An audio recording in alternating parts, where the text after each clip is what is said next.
What are some of the pitfalls of selling the old-fashioned way, the hard-charging way, the stereotypical way?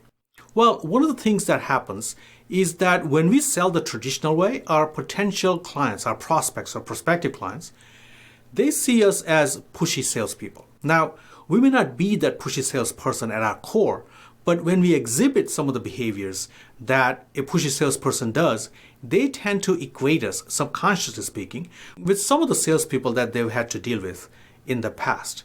And that's not good because they don't see us as a professional that we want to be projected as. They see us as just another pushy salesperson trying to push their products and services on them. Now, traditional selling also does something else. It enhances and magnifies the distrust that's already existing between the two parties. See, what happens is that when you have one person acting as a seller and the other person acting as a buyer, we put on these hats, we put on these roles of one person being the buyer and the other person being the seller. There's already built-in distrust. There is some resistance between the two parties.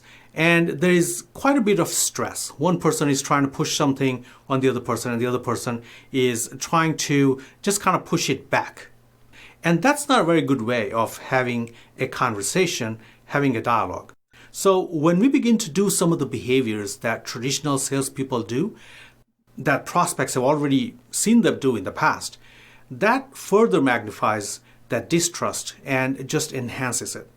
And that creates more stress into the relationship that's already built with some level of stress. If you've ever played tennis with someone, or any game really, you'll realize that both parties in that game, even if they're playing within the rules of the game, they do some things that are unexpected and unpredictable. And that's the fun part of the game. There are rules, but you also do some things that are unexpected because they are two human beings playing the game. It's not two computers playing with each other. Now, what happens in selling? Selling and buying is kind of like that. You have two human beings talking to each other.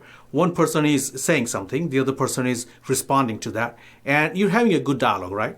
But if we make that process overly systematic, what happens is that that process becomes a dead and wooden process. And who wants to be a part of a process where there's just two robots kind of just pretending to be talking to each other and having a conversation, but really they're not engaging with each other as two human beings.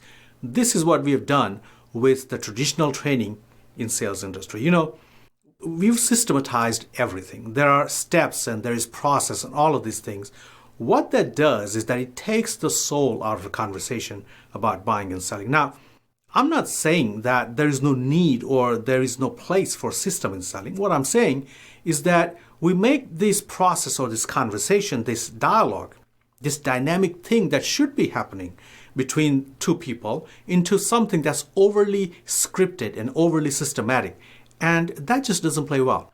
What it does is that it affects our sales results because our sales conversations aren't as effective as they could be. Hi, my name is Bhavesh Nayak with aware.com. That's AWAYRE.com, where salespeople go to learn how not to be salespeople, and professionals go to learn how to be salespeople. If you happen to be in a situation where you need to sell something to someone, but you don't enjoy the process of selling, I have some good news for you. I've prepared a checklist of 20 unconventional sales strategies that will allow you to stop being a stereotypical salesperson, but will also allow you to bring in more revenues at better margins and with less effort. You can download this free checklist by clicking the link below. Happy selling and thank you for watching.